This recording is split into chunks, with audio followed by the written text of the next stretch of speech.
ಶ್ರೀಮದ್ ಭಾಗವತ ಚತುರ್ಥ ಸ್ಕಂದ ಮುಂದುವರಿದ ಭಾಗ. ಪೃಥು.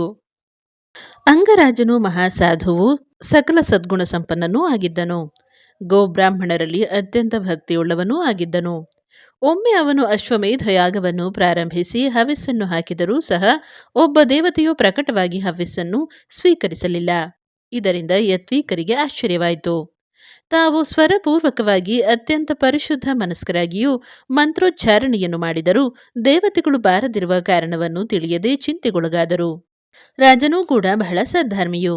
ಆದರೆ ಅವನಿಗೆ ಸಂತಾನವಿಲ್ಲದ್ದರಿಂದ ಇದು ಹೀಗಾಯಿತೆಂದು ಓರ್ವ ವೃದ್ಧ ಋಷಿಯು ಹೇಳಿದನು. ಇದು ಸರಿ ಇರಬಹುದೆಂದು ಎಲ್ಲರಿಗೂ ಅನಿಸಿತು. ಋಷಿಗಳೆಲ್ಲರೂ ಸೇರಿ ಪುತ್ರಕಾಮೇಷ್ಟಿ ಯಾಗವನ್ನುದ್ದೇಶಿಸಿ ಪುರೋಡಾಶವೆಂಬ ಹವಿಸ್ಸನ್ನು ಸಿದ್ಧಗೊಳಿಸಿ ಹವನ ಮಾಡತೊಡಗಿದರು. ಒಡನೆಯೇ ದೇದೀಪ್ಯಮಾನವಾದ ಪುರುಷನು ಕರ್ಣಮಂಡಲ ಕಿರೀಟಗಳಿಂದಲಂಕೃತನಾಗಿ ಕರದಲ್ಲಿ ಒಂದು ಪಾಯಸದ ಬಟ್ಟಲನ್ನು ಹಿಡಿದುಕೊಂಡು ಹೋಮಕುಂಡದಲ್ಲಿ ಪ್ರಕಟವಾದನು. ಆಗ ಅಂಗರಾಜನು ಅತ್ಯಂತ ಭಕ್ತಿಯಿಂದ ಮುಂದೆ ಹೋಗಿ ಆ ಪಾತ್ರೆಯನ್ನು ಸ್ವೀಕರಿಸಿದನು.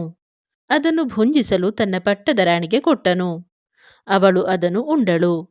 ಮುಂದೆ ಕೆಲವೇ ದಿವಸಗಳಲ್ಲಿ ಅವಳು ಗರ್ಭಧರಿಸಿ ನಿಯಮಿತ ಕಾಲದಲ್ಲಿ ಒಬ್ಬ ಮಗನನ್ನು ಹಡೆದಳು. ಇವನಿಗೆ ವೇನನೆಂದು ನಾಮಕರಣವಾಯಿತು.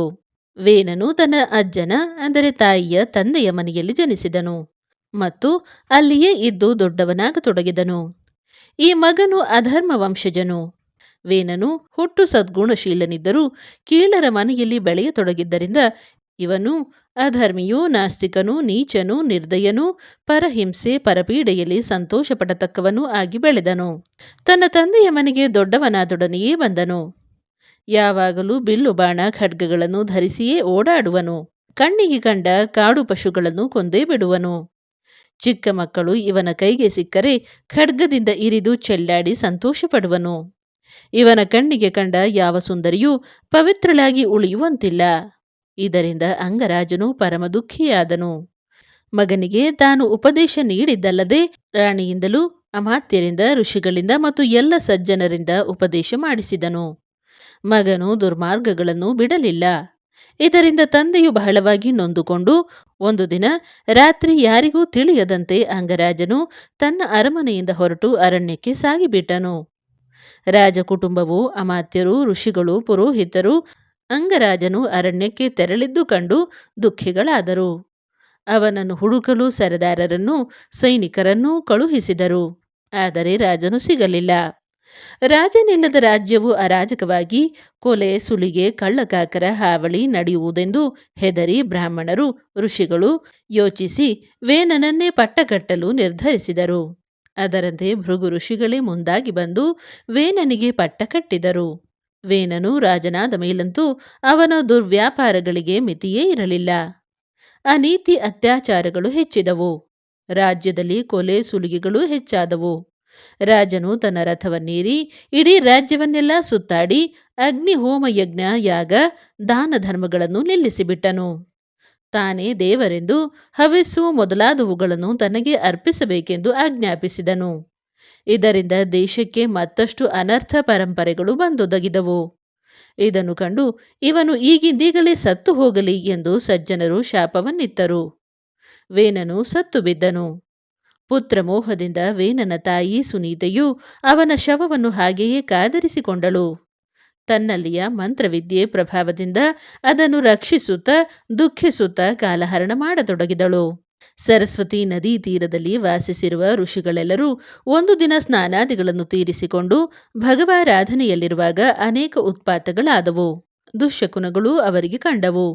ಇದಕ್ಕೆ ಕಾರಣವೇನೆಂದು ಯೋಚಿಸಲಾಗಿ ಧರ್ಮಿಷ್ಠನಾದ ಅಂಗರಾಜನ ರಾಜ್ಯವು ರಾಜನಿಲ್ಲದ್ದಕ್ಕೆ ದುರ್ವರ್ತಿಗಳ ತವರು ಮನೆಯಾಗಿದೆಯೆಂದು ಅಂಗರಾಜನ ವಂಶವು ನಿಂತು ಹೋಗಿದೆಯೆಂದೂ ತಿಳಿದರು. ಈ ವಂಶವನ್ನು ಉದ್ಧರಿಸಿ ರಾಜ್ಯದಲ್ಲಿ ಧರ್ಮ ಸ್ಥಾಪಿಸಬೇಕೆಂದು ಯೋಚಿಸಿ ಋಷಿಗಳೆಲ್ಲರೂ ರಾಜಧಾನಿಗೆ ಬಂದರು. ವೇನನ ಮೃತದೇಹವನ್ನು ಹೊರಗೆ ತರಿಸಿದರು. ಮಂತ್ರಶಕ್ತಿಯಿಂದ ಅವನ ತೊಡೆಗಳನ್ನು ಕಡಿಯತೊಡಗಿದರು. ಅದರಲ್ಲಿ ಒಂದು ಅದ್ಭುತವಾದ ಶಕ್ತಿಯು ಜನಿಸಿದನು.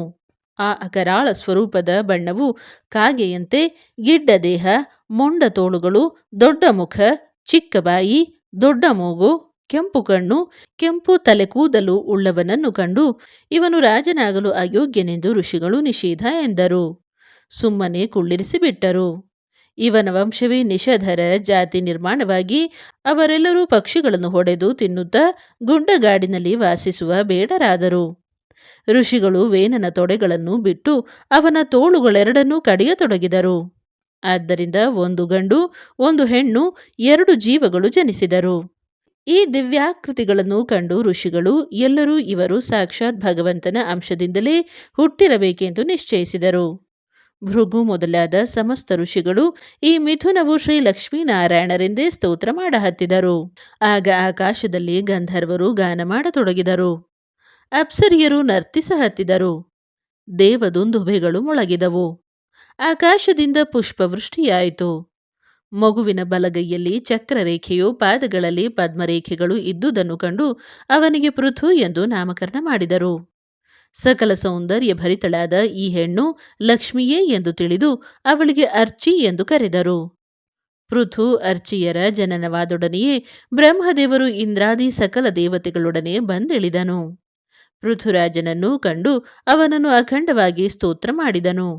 ಬ್ರಹ್ಮನನ್ನು ಮುಂದಿಟ್ಟುಕೊಂಡು ಋಷಿಗಳೆಲ್ಲರೂ ಪೃಥು ಚಕ್ರವರ್ತಿಗೆ ರಾಜ್ಯ ಪಟ್ಟಾಭಿಷೇಕ ಸಮಾರಂಭವನ್ನು ನೆರವೇರಿಸಿದರು.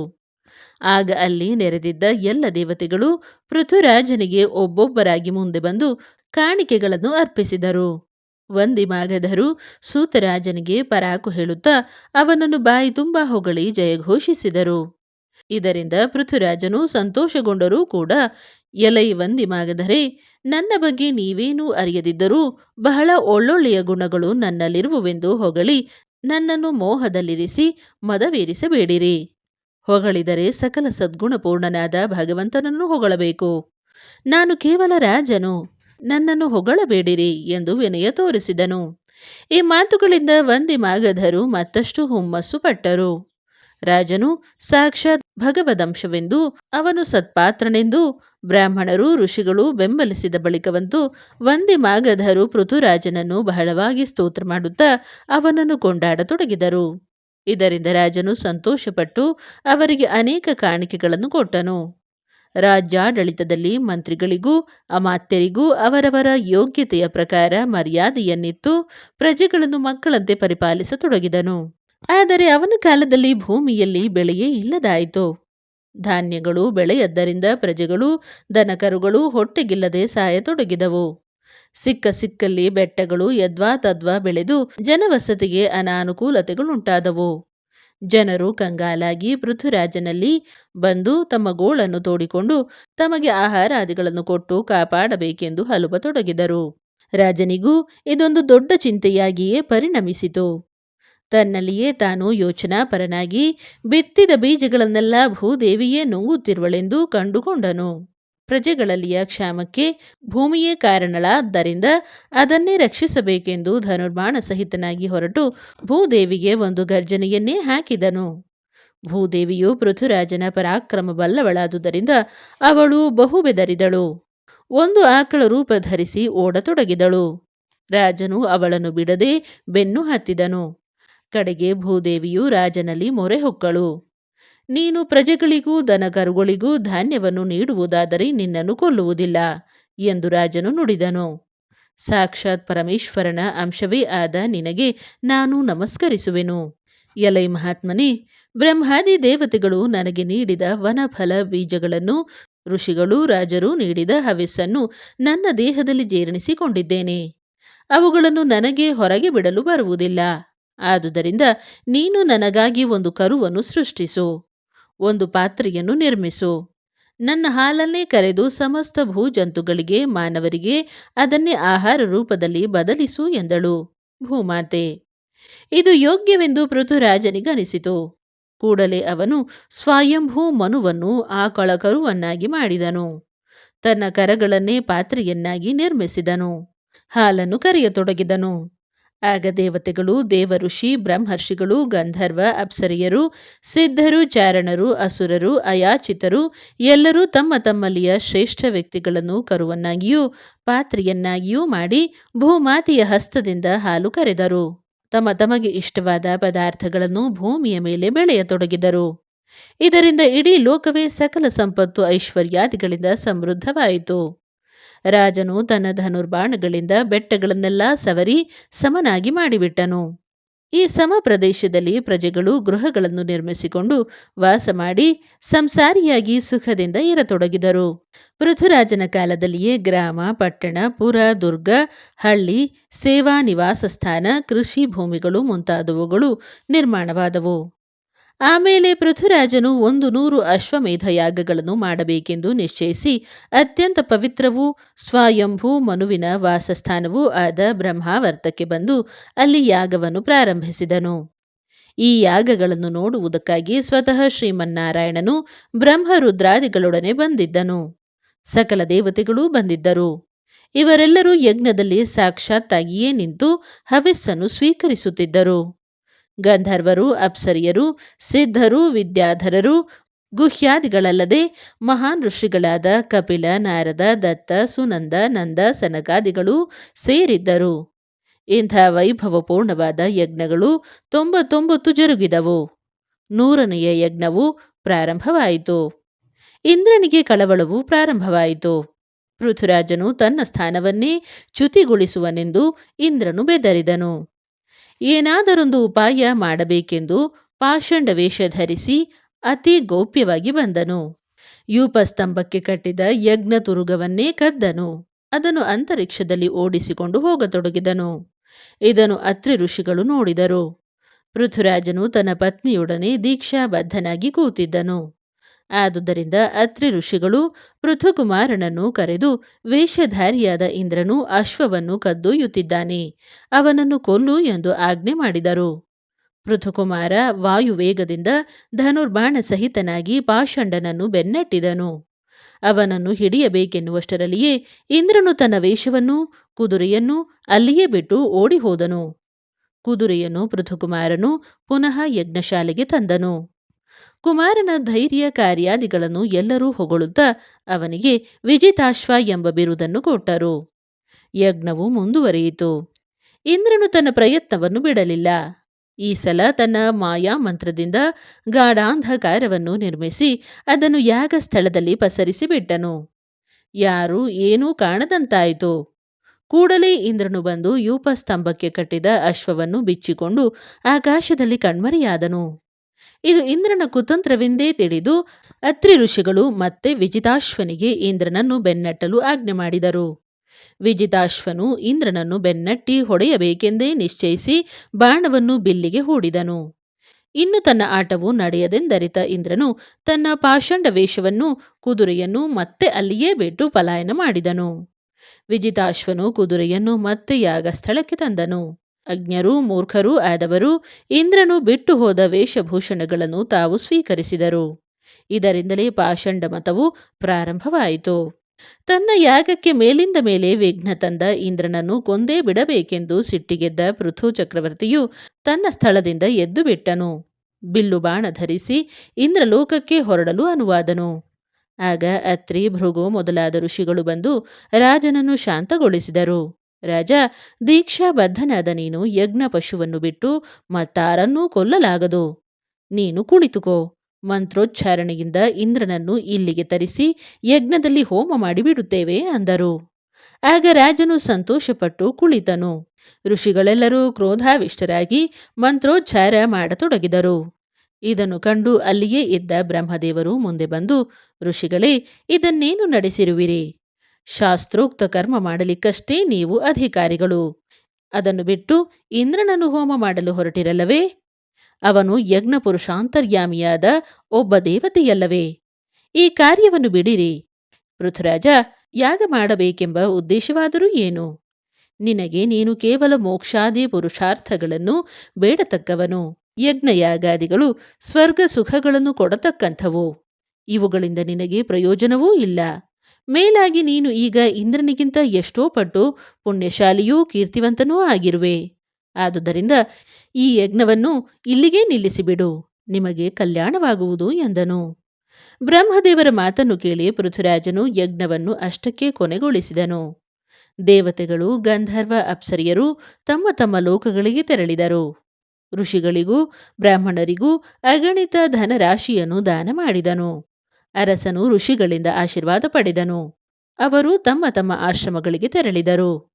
ಪೃಥ್ವಿರಾಜನ ದೊಡ್ಡ ಮನಸ್ಸಿಗೆ ಮುಗ್ಧನಾದ ದೇವೇಂದ್ರನು ತಾನಾಗಿಯೇ ಬಂದು ಕ್ಷಮೆ ಬೇಡಿದನು. ಅದಕ್ಕೆ ರಾಜನು ಇಂದ್ರನನ್ನು ಆಲಂಗಿಸಿ ಮಿತ್ರತ್ವದ ಪ್ರೀತಿಯನ್ನು ತೋರಿ ಆದರಿಸಿದನು. ಕೂಡಲೇ ಶ್ರೀ ವಿಷ್ಣುವು ಬಂದು ಪೃಥ್ವಿರಾಜನಿಗೆ ಅನೇಕ ಉಪದೇಶಪರ ಮಾತುಗಳನ್ನು ಹೇಳುತ್ತಾ ಬೇಕಾದ ವರವನ್ನು ಕೇಳಿಕೊಳ್ಳಲು ಹೇಳಿದರೆ ಶ್ರೀಹರಿಯ ಪಾದ ಕಮಲಗಳಲ್ಲಿ ಸ್ಥಿರವಾದ ಭಕ್ತಿಯನ್ನು, ಸಂಸಾರದಿಂದ ಬಿಡುಗಡೆಯನ್ನು, ಜೀವನ್ಮುಕ್ತಿಯನ್ನೂ ಕೇಳಿದನು. ಆಗಲಿ ಎಂದು ವಿಷ್ಣುವು ಅದೃಶ್ಯನಾದನು. ಇತ್ತ ಪೃಥ್ವಿರಾಜನು ತನ್ನ ಪಟ್ಟಣಕ್ಕೆ ಬಂದನು. ವರ್ಣಾಶ್ರಮ ಧರ್ಮಗಳನ್ನು ಪಾಲಿಸುತ್ತಾ ಗೋಬ್ರಾಹ್ಮಣರನ್ನು ರಕ್ಷಿಸುತ್ತಾ ಪ್ರಜೆಗಳನ್ನು ಪಾಲಿಸುತ್ತಿರುವಾಗ ಅವನ ರಾಜ್ಯದಲ್ಲಿ ಯಾರೂ ಅಧರ್ಮಿಗಳಾಗಿರಲಿಲ್ಲ. ಎಲ್ಲವೂ ಸರಾಗವಾಗಿ ಸಾಗುತ್ತಿರುವಾಗ ರಾಜನು ಸತ್ರ ಯಾಗವನ್ನು ಹೂಡಿದನು. ಅದಕ್ಕೆ ದಿಗ್ದೇಶಗಳಿಂದ ಸಕಲ ರಾಜರು, ಪ್ರಜೆಗಳು, ಋಷಿಗಳೂ ಅಲ್ಲದೆ ಸಕಲ ವರ್ಣದವರೂ ಬಂದಿದ್ದರು. ಇದೇ ಯೋಗ್ಯ ಸಮಯವೆಂದರಿತು ಪೃಥ್ವಿರಾಜನು ಸಭಾ ಮಧ್ಯದಲ್ಲಿ ಎದ್ದು ನಿಂತು ಎಲ್ಲರಿಗೂ ಕರಜೋಡಿಸಿ ಅಖಂಡವಾಗಿ ಉಪದೇಶವನ್ನು ಮಾಡಿದನು. ಅಷ್ಟರಲ್ಲಿಯೇ ಪೃಥ್ವಿರಾಜನ ಸಭೆಗೆ ಸನಕ ಸನಂದನ ಸಜಾತ ಸನತ್ಕುಮಾರರು ಆಗಮಿಸಿದರು. ಬ್ರಹ್ಮದೇವನ ಸಾಕ್ಷಾತ್ ಮಾನಸಪುತ್ರರಾದ ಇವರನ್ನು ಕಂಡ ಕೂಡಲೇ ಧಾವಿಸಿ ಮುಂದೆ ಹೋಗಿ ರಾಜನು ಸಾಷ್ಟಾಂಗವೆರಗಿ ಅವರನ್ನು ಸ್ವಾಗತಿಸಿದನು. ಒಳಗೆ ಕರೆತಂದು ಅರ್ಘ್ಯ ಪಾದ್ಯ ಮಧುಪರ್ಕ ಮೊದಲಾದ ಷೋಡಶೋಪಚಾರಗಳಿಂದ ಪೂಜಿಸಿದನು. ಅವರೆದುರು ಅತ್ಯಂತ ವಿನಯದಿಂದ ಕರಜೋಡಿಸಿ ನಿಂತನು. ಸ್ವಾಮಿ, ಪೂಜ್ಯರೇ, ತಮ್ಮ ದರ್ಶನದಿಂದ ನಾನು ಧನ್ಯನಾದೆನು ಎಂದು ಮುಂತಾಗಿ ಸ್ತೋತ್ರ ಮಾಡಿದನು. ಸನಕಾದಿಗಳು ಪೃಥ್ವಿರಾಜನಿಗೆ ಮುಕ್ತಿ ಮಾರ್ಗದ ಸುಲಭೋಪಾಯವಾದ ಶ್ರೀಮನ್ನಾರಾಯಣನಲ್ಲಿಡುವ ಭಕ್ತಿಯೇ ಶ್ರೇಷ್ಠವಾದದ್ದೆಂದು ಹೇಳಿ ಅಂತರಿಕ್ಷ ಮಾರ್ಗವಾಗಿ ಹೋದರು. ತನಗೆ ವೃದ್ಧಾಪ್ಯವೂ ಬಂತೆಂದು ಪೃಥ್ವಿರಾಜನು ತಿಳಿದು ರಾಜ್ಯವನ್ನು ಮಕ್ಕಳಿಗೆ ಕೊಟ್ಟು ಪತ್ನಿ ಸಮೇತ ಅರಣ್ಯಕ್ಕೆ ಬಂದನು. ಅನೇಕ ವರ್ಷಗಳವರೆಗೆ ಅಲ್ಲಿ ಘೋರ ತಪಸ್ಸನ್ನಾಚರಿಸುತ್ತಾ ಯೋಗ ಸಾಧನೆ ಮಾಡಿ ದೇಹ ಬಿಟ್ಟರು.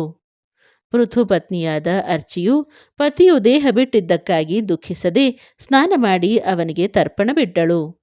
ಚಿತೆಯನ್ನು ಸಿದ್ಧಗೊಳಿಸಿ ಅದರಲ್ಲಿ ತಾನೂ ಹಾರಿಕೊಂಡು ತನ್ನ ದೇಹವನ್ನು ದಗ್ಧಗೊಳಿಸಿದಳು.